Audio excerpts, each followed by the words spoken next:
Hello student, history की online classes में आपका स्वागत है। आज हम पढ़ेंगे मुगल कालीन मनसबदारी व्यवस्था, यानी कि सैन्य व्यवस्था। मनसबदारी व्यवस्था और सैन्य व्यवस्था दोनों एक ही चीज़ हैं मुगल काल के अंतर्गत। एक चीज़ और आप ध्यान रखिएगा कि क्वेश्चन दो टाइप से पूछा जा सकता है। मुगल कालीन सैन्य व्यवस्था आता है तो भी आपको सैन्य व्यवस्था के पूरे पार्ट्स लिखने हैं, सैन्य व्यवस्था को एक्सप्लेन करना है और साथ में मनसबदारी व्यवस्था को भी आपको लिखना पड़ेगा सैन्य व्यवस्था के अंतर्गत। और यदि इन केस क्वेश्चन आता है मुगल कालीन मनसबदारी व्यवस्था की व्याख्या कीजिए, उल्लेख कीजिए, वर्णन कीजिए, कुछ भी पूछा जा सकता है, तो भी आपको सैन्य व्यवस्था के बारे में पहले थोड़ा सा लिखना पड़ेगा, उसके बाद फिर मनसबदारी व्यवस्था को एक्सप्लेन करना पड़ेगा।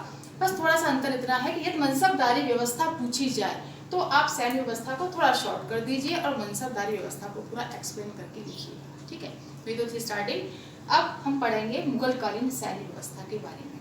एक चीज, भारत में मुगल साम्राज्य की स्थापना बाबर के द्वारा की गई थी और भारत में बाबर ने अपने मजबूत सैन्य व्यवस्था या सैन्य बेड़े के आधार पर ही स्थापना की गई थी मुगल साम्राज्य की, पानीपत के प्रथम युद्ध 1526 में। और अकबर ने इस मुगल साम्राज्य को सुदृढ़ता प्रदान की, एक बहुत अच्छा प्रशासन दिया और सबसे बड़ी बात, एक अच्छी सैन्य व्यवस्था रखी या अच्छा सैन्य बल या सैन्य बेड़ा उसने बनाया था। तो अकबर के शासनकाल में जिस सैन्य व्यवस्था को आधार बनाया गया था मुगल साम्राज्य को विस्तृत करने के लिए, क्योंकि किसी भी साम्राज्य को विस्तृत करने के लिए सबसे बड़ी चीज जो चाहिए वो है सैन्य, सेना। और एक मजबूत सेना होगी तो साम्राज्य भी विस्तृत होगा। ये हम जानते ही हैं कि मुगल साम्राज्य पूरे भारत में फैला हुआ था, उत्तर से लेकर दक्षिण तक, और पश्चिम में काबुल कांधार तक मुगल साम्राज्य की सीमाएं पहुंच चुकी थी। तो आप समझ सकते हैं या अनुमान लगा सकते हैं कि इतने बड़े विशाल साम्राज्य को स्थापित करने में सबसे बड़ा श्रेय किसका जाता है? मुगल साम्राज्य की सैन्य व्यवस्था को भी श्रेय जाता है। तो मुगल कालीन सैन्य व्यवस्था को कई पार्ट्स में डिवाइड किया गया है, 5 पार्ट्स में डिवाइड किया गया। उसमें सबसे पहला हमारा आएगा घुड़सवार सेना। ठीक है, यानी कि मुगल सैन्य व्यवस्था को 5 पार्ट्स में डिवाइड किया गया। उसका पहला पार्ट है हमारा घुड़सवार सेना। घुड़सवार सेना यानी घोड़ों से संबंधित सेना, जो कि सेना के का मुख्य पार्ट होता था, मुख्य जो है बिंदु होता था, मुख्य आधार होता था घुड़सवार सेना। घुड़सवार सेना के अंतर्गत 2 टाइप के सैनिक होते थे। ये आप ध्यान रखिएगा कि घुड़सवार सेना में 2 टाइप के सैनिक होते थे। पहला होता था बारगीर सैनिक, बारगीर सैनिक, ठीक है, बारगीर सैनिक, और दूसरा सिलेदार सैनिक, सिलेदार सैनिक। ठीक है, आप देख सकते हैं बारगीर सैनिक और सिलेदार सैनिक, इनमें थोड़ा डिफरेंस है कि बारगीर सैनिक वो सैनिक होते थे जिन सैनिकों को या जिन घुड़सवार सैनिकों को, ठीक है, घुड़सवार से मतलब सिर्फ घोड़े ही नहीं है, घोड़ों में सैनिक भी है।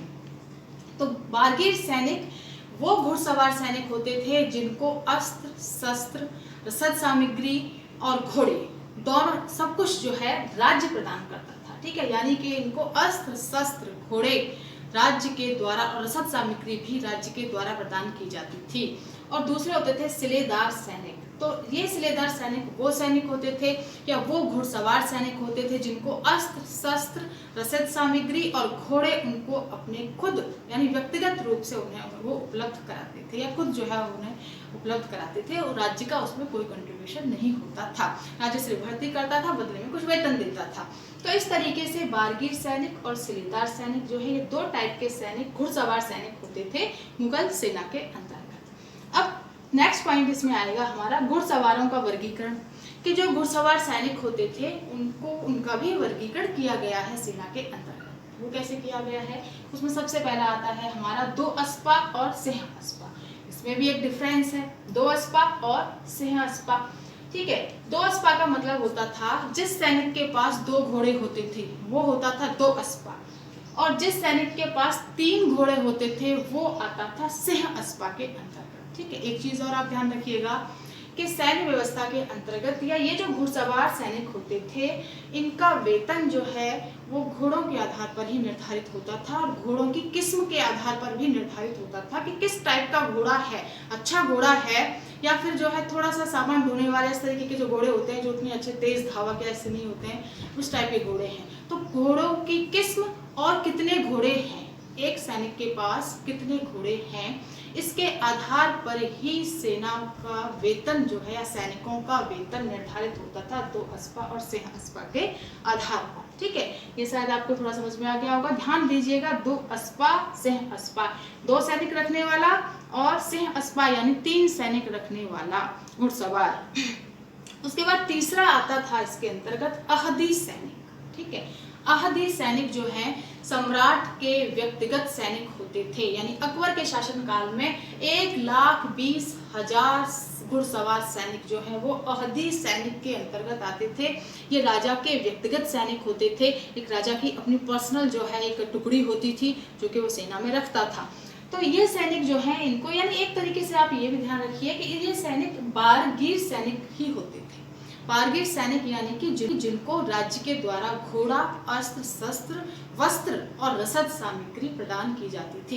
इसका मतलब ये हुआ कि अहदी सैनिकों को अस्त्र शस्त्र, रसद सामग्री और घोड़ा राज्य के द्वारा ही प्रदान किया जाता था। ठीक है, तो ये थे अहदी सैनिक, सम्राट के व्यक्तिगत सैनिक। दूसरा पॉइंट इसमें आएगा दाखिली सैनिक।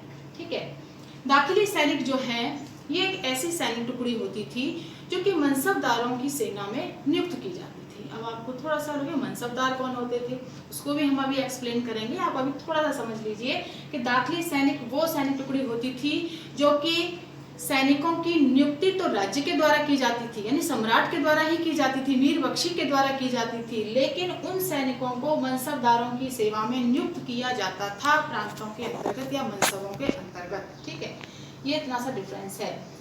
पांचवा हमारा आएगा कुमकी सैनिक। कुमकी, ध्यान दीजिए, थोड़ा सा बोर्ड पर भी आप ध्यान दीजिए। ये जो लिखा हुआ है इसको आप एक चार्ट के रूप में अवश्य बनाएं, क्योंकि ये आपके बहुत ज़्यादा यूजफुल है। यदि आप इन पॉइंट्स के आधार पर नोट्स प्रिपेयर करेंगे तो आपका पूरा का पूरा टॉपिक कवर हो जाएगा, उसमें कुछ भी नहीं छूटेगा। तो इसीलिए एक सजेशन है मेरा आप लोगों से कि जो बोर्ड पर मैं चार्ट बनाती हूँ उस चार्ट को आप लोग अपनी नोटबुक में जरूर लिख लिया करें, क्योंकि वो आपके लिए बहुत ज़्यादा यूजफुल है। चलिए आगे, तो हमारा था कुमकी सैनिक। ठीक है, दूसरा हमारा 5th नंबर पर है कुमकी सैनिक। कुमकी, तो कुमकी सैनिक जो है वो मनसबदारों के द्वारा नियुक्त किए जाते थे, यानी मनसबदारों की अस्थायी सैनिक होते थे। ये मनसबदार जो है अस्थायी रूप से इनको रखते थे, परमानेंट नहीं रखते थे, इसीलिए इन्हें कुमकी सैनिक कहा गया है। उसके बाद आएगा मनसबदारी सैनिक। मनसबदारी सैनिक जो है वो एक मेन डिफरेंस जो है इसमें ये है कि अहदी सैनिक हुए, दाखिली सैनिक हुए, इन सैनिकों की भर्ती जो है वो कौन करता था, वो मुगल शासक करते थे। ठीक है, लेकिन जो मनसबदारी सैनिक होते थे या जो मनसबदारी सैनिकों की नियुक्ति स्वयं मनसबदार ही करता था, उसमें सम्राट का योगदान नहीं होता था। ठीक है, ये इतना सा डिफरेंस है। तो ये भी मुगल सेना का ही एक पार्ट होता था, मनसबदारी सैनिक या मनसबदारी सेना। मनसबदारी सेना के अंतर्गत वो सैनिक ही होते थे। अब हमारा लास्ट यानी कि मुगल सैन्य व्यवस्था का सबसे लास्ट पॉइंट आएगा हमारा बारदारी सैनिक। आप देख सकते हैं बारदारी सैनिक, ये वो सैनिक होते थे या ये वो घुड़सवार सैनिक होते थे जो कि लड़ने के काम नहीं आते थे, यानी इनको जो है युद्ध भूमि में नहीं भेजा जाता था। इनका काम होता था सामान इधर से उधर लाना है, ले जाना है, इस तरीके के काम करने के लिए जो है इन सैनिकों को रखा जाता था बारदारी सैनिक। तो लगान व्यवस्था लगाई जाती थी, जो लगान व्यवस्था लगाई जाती थी उस लगान व्यवस्था में लगान वगैरह एकत्रित करने के लिए, इधर से उधर आने जाने के लिए जिन सैनिकों का प्रयोग किया जाता था, जिन घुड़सवारों का प्रयोग किया जाता था, वही होते थे बारदानी सैनिक। यानी कि इट इज क्लियर, आप ध्यान दीजिए इस चीज पर कि इन सैनिकों को युद्ध भूमि में लड़ने के लिए नहीं भेजा जाता था, लेकिन क्योंकि ये सेना का ही एक पार्ट है, ऐसा नहीं कि अलग से है, ये सेना का ही एक पार्ट होते थे। सेना में भी सामान लाने ले जाने के लिए घोड़ों की आवश्यकता होती थी, तो ये वही काम करते थे। तो ये है हमारा या पूरा का पूरा जो है घुड़सवार सेना, मुगल कालीन सैन्य व्यवस्था का एक पार्ट घुड़सवार सेना। मुगल कालीन सैन्य व्यवस्था के अंतर्गत हम पढ़ रहे थे। तो मुगल कालीन सैन्य व्यवस्था को 5 पार्ट्स में डिवाइड किया जाता है। सबसे पहला था हमारा घुड़सवार सेना, जिसे हम एक्सप्लेन कर चुके हैं। दूसरा हमारा आएगा पैदल सेना। ठीक है, यानी कि सैन्य व्यवस्था, सैन्य विभाग का दूसरा जो मुख्य बिंदु था या मुख्य पार्ट था वो था पैदल सेना। ये तो घुड़सवार सेना होते थे, ये है पैदल सेना जो सबसे आगे चलती थी। ये तो पैदल चलते हैं और सबसे आगे चलते हैं सेना में, वो होते थे पैदल सेना। तो पैदल सेना को भी 3 पार्ट्स में डिवाइड किया गया है। पहला होता था लड़ाकू, दूसरा अर्ध लड़ाकू और तीसरा है हमारा गैर लड़ाकू। ठीक है, लड़ाकू, अर्ध लड़ाकू और गैर लड़ाकू। और लड़ाकू यानी कि जो लड़ते थे, जो सबसे आगे जो है सेना में सबसे आगे रहते थे वो होते थे लड़ाकू सैनिक, यानी कि जो तलवारबाज होते थे, बंदूकची होते थे, जिनका काम जो है सीधे जो है फाइट करना होता था, वो होते थे लड़ाकू। ये है अर्ध लड़ाकू। अर्ध लड़ाकू सैनिक जो है लड़ते भी थे और संदेश वगैरह इधर से उधर पहुंचाने हैं वो भी काम करते थे। साथ में जहां सेना जो है अपना डेरा डाल के रखती थी वहां जो है चौकीदारी भी करते थे कि आवश्यकता पड़े तो लड़ लेंगे लेकिन चौकीदारी आदि करेंगे। तो इस तरीके से जो है ये होते थे अर्ध लड़ाकू। और फिर हुए लास्ट में गैर लड़ाकू। तो इनका काम जो है लड़ने का नहीं होता था। ये वो सैनिक, ये वो पैदल सैनिक होते थे जो कि तंबू आदि गाड़ने में, सामान वगैरह इधर से उधर करने में या लाने में ले जाने में इनका काम जो है बस इतना ही होता था। इनका काम लड़ने का नहीं होता था। तो ये था हमारा पैदल सेना, यानी मुगल सैन्य व्यवस्था के अंतर्गत पैदल सेना। अब तीसरा आएगा हमारा हस्त सेना। हस्त सेना यानी हाथी। मुगल सेना में जो है हाथियों का भी बड़ा योगदान था। सेना में जो है बहुत बड़ा बेड़ा था हाथियों का, और यानी विजय दिलाने में हाथियों का भी योगदान रहता था। सामान ढोने में भी हाथियों का योगदान रहता था। तो सेना के अंतर्गत जो है सेना में जो है हस्त सेना की एक टुकड़ी भी रखी जाती थी। तो हस्त सेना में जो दिलाने में हाथियों का भी योगदान रहता था, सामान ढोने में भी हाथियों का योगदान रहता था। तो सेना के अंतर्गत जो है सेना में जो है हस्त सेना की एक टुकड़ी भी रखी जाती थी। तो हस्त सेना में जो हाथी लड़ाई के काम आते थे उनको कहा जाता था मस्त हाथी। ठीक है, वो जो है लड़ाई में या सेना के साथ साथ जो है लड़ाई के काम भी आते थे, लड़ते भी थे, उनके ऊपर जो है बैठकर सैनिक लड़ते थे। हस्त सेना। दूसरा होता था मुकल हाथी। मुकल हाथी ज्यादातर जो है सामान आदि ढोने में ही इसको इधर से उधर ले जाया जाता था, बाकी का इसका काम जो है लड़ने का नहीं होता था। तो ये हो गई हस्ती सेना। तो हाथियों का भी योगदान था सैन्य व्यवस्था के अंतर्गत, उनका भी जो है एक विभाग था सेना में। दूसरा है, नेक्स्ट हमारा आएगा तोपखाना। आपको पता ही है कि मुगल सैन्य व्यवस्था में तोपखाने का विशेष योगदान है। कैसे? तो स्वयं बाबर ने अपनी हल्की तोपों के आधार पर ही पानीपत का युद्ध जीता था, और उसके बाद अकबर ने भी पानीपत का द्वितीय युद्ध जीता था।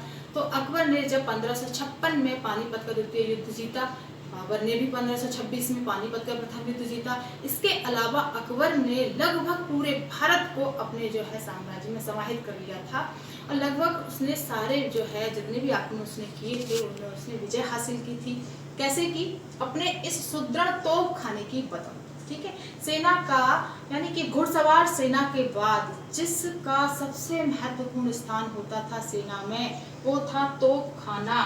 तोपखाना जो है एक सेना के अंतर्गत एक अलग जो है मीर ए आतिश नामक एक अधिकारी होता था। इस अधिकारी का काम होता था, मीर ए आतिश जो एक प्रमुख पदाधिकारी होता था सेना में, उसका काम होता था पूरे के पूरे तोपखाने विभाग को देखना, देख रेख रखना। बारूद व्यवस्था है, हल्की तोपों की व्यवस्था है, भारी तोपों की व्यवस्था है, समस्त तोपखाने से संबंधित कार्य जो देखता था वो मीर ए आतिश ही देखता था। इसी की ही कस्टडी में ये सारे काम देखे जाते थे। तो मुगल कालीन सेना में तोपखाने का विशेष योगदान है मुगल साम्राज्य को विस्तृत करने में, मुगल साम्राज्य को मजबूती दिलाने में। अब सैन्य व्यवस्था का सबसे लास्ट पॉइंट आएगा नौसेना व्यवस्था। ठीक है, नौसेना यानी कि किसके 5 पार्ट हैं, 5 पार्ट्स में ये डिवाइडेड है। तो इसका सबसे लास्ट है नौसेना। नौसेना यानी कि जल सेना। ठीक है, तो इसका भी एक अधिकारी होता था मीर ए बहर। मीर ए बहर के अंडर में जो है नौसेना भी रखी जाती थी। तो नौसेना का काम ज्यादातर जो है जो नौसैन्य टुकड़ी होती थी उसका यही काम होता था कि एक तो सबसे महत्वपूर्ण काम कि सेना को नदी वगैरह क्रॉस कराना। ठीक है, दूसरा जो है जो तटीय समुद्री सेना, जो तटीय समुद्री स्थलीय क्षेत्र थे वहाँ भी जो है इसकी निगरानी रखना। जो तटीय समुद्री स्थलीय क्षेत्र थे वहाँ भी जो है इसकी निगरानी रखना। तो वैसे मुगल काल में नौसेना का कोई बहुत बड़ा योगदान नहीं था, जैसे आज के टाइम में तो बहुत इंपॉर्टेंट है नेवी, लेकिन मुगल सेना में जो है नौसेना का उतना ज़्यादा खास इंपॉर्टेंट स्थान नहीं था जितना कि घुड़सवार सेना है, पैदल सेना है, हस्ती सेना, तोपखाना है। फिर भी नौसेना की भी व्यवस्था की गई थी। अकबर ने जो है इस पूरे की पूरी सैन्य व्यवस्था को जो है व्यवस्थित किया था, व्यवस्थित करके उसे जो है सुचारू रूप से चलाया था और एक अच्छे बड़े विशाल साम्राज्य को स्थापित किया था। तो इस तरीके से मुगल कालीन सैन्य व्यवस्था को 5 पार्ट्स में डिवाइड किया जाता है और इन 5 पार्ट्स के आधार पर एक अच्छी मजबूत सेना बनाई गई और उस मजबूत सेना के बल पर एक बड़ा विशाल साम्राज्य खड़ा किया गया, जिसे कि हम मुगल साम्राज्य के नाम से जानते हैं। तो ये है सैन्य व्यवस्था। ठीक है, अब हम आगे पढ़ेंगे मनसबदारी व्यवस्था के बारे में, जो कि सैन्य व्यवस्था का ही एक पार्ट है। तो स्टूडेंट्स, आपको मेरा पढ़ाया हुआ समझ में आया होगा। तो प्लीज़ यदि आपको ये वीडियो अच्छा लगे तो आप इसे लाइक कीजिए, शेयर कीजिए, सब्सक्राइब कीजिए। Thank you.